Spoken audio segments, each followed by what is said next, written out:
அதுக்காக தான் நம்ம தமிழ்நாடோட pride mister RG Chandramohan, the founder of Arun ice cream அவர்களோட ஒரு ரிச் மைண்ட் செட் பற்றி தான் ஒரு கதையாக சொல்ல போகிறேன். ஆமாங்க, அருண் ஐஸ்கிரீம்னு சொன்னாலே நமக்கு டேஸ்ட் தான் ஞாபகத்துக்கு வரும். ஆனால் இப்போ இந்த ஸ்டோரி கேட்டிங்கன்னா நம்ம மைண்ட் ஐஸ்கிரீம் மாதிரி உருவும். இது பிஸ்னஸ் ஸ்டோரிலாம் இல்லைங்க, இது ஒரு மைண்ட் செட் ரெவல்யூஷன். சரி, கதைக்குள்ளே போகலாமா? 1970களில் ஒரு சின்ன இன்வெஸ்ட்மெண்ட், அதாவது 13,000தோட ஒரு சின்னதாக ஐஸ்கிரீம் கம்பெனி ஸ்டார்ட் பண்ணியிருக்காங்க. அது இவங்க ஃபஸ்ட்டு செல் பண்ண ப்ராடக்ட் என்ன தெரியுமா? குச்சி ஐஸ். ஸ்டைலாக சொல்லணுன்னா ஐஸ்கிரீம் கேண்டி ஸ்டிக்ஸ் அப்படின்னு சொல்லலாம். அதுவும் தள்ளு வண்டியில் எல்லாத்துக்கும் கிடைக்கிற மாதிரி. இப்போ மொபைல் ஏடிஎம்லாம் இருக்கு இல்லையா, அதே மாதிரி மொபைல் ஐஸ்கிரீம் கார்ட்ஸ் கொண்டு போய் சேர்த்துருக்காங்க. ஸோ இவங்க சின்னதாக தான் ஸ்டார்ட் பண்ணியிருக்காங்க. ஸோ இப்போ நம்ம ரிச் மைண்ட் செட்டில் கற்றுக்க வேண்டிய முதல் ரூல், எந்த ஒரு விஷயமா இருந்தாலும் குட்டி ஸ்டெப்ஸ் கூட எடுத்து வைக்கலாம். ஸ்டெப்ஸே எடுத்து வைக்கலனா தான் தப்பு. அடுத்து நம்ம எல்லாத்தையுமே ஒரு ஆப்பர்ச்சுனிட்டியாக தான் பார்க்கணும், அதாவது ஒரு வாய்ப்பாக தான் பார்க்கணும். இவங்க எதில் அதை பார்த்தாங்க தெரியுமா? சுட்டரிக்கிற வெயில். ஆமாங்க, வெயில் அடிக்க அடிக்க ஐஸ்கிரீம்ஸ் நல்லாவே சேல்ஸ் ஆகும்.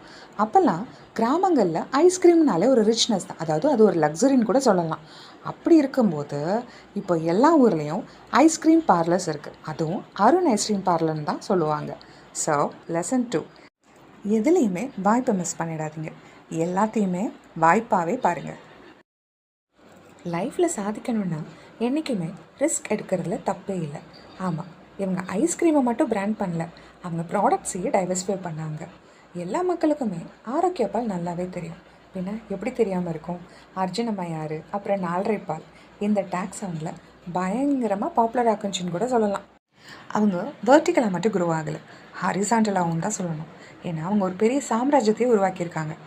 எப்படி தெரியுமா?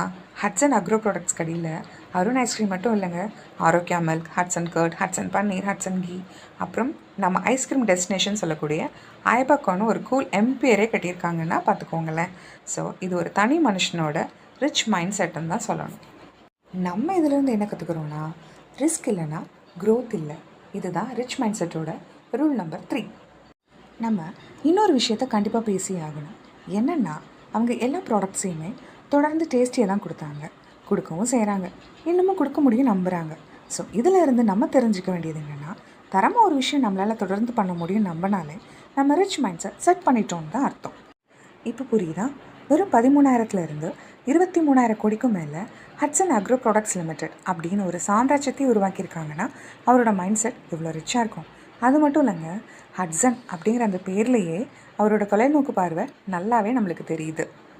என்னங்க, 10 episodes 10 lessons 1 goal, how to become rich சீரீஸில் lesson 1 the rich mind set பார்த்துட்டோம். மித்த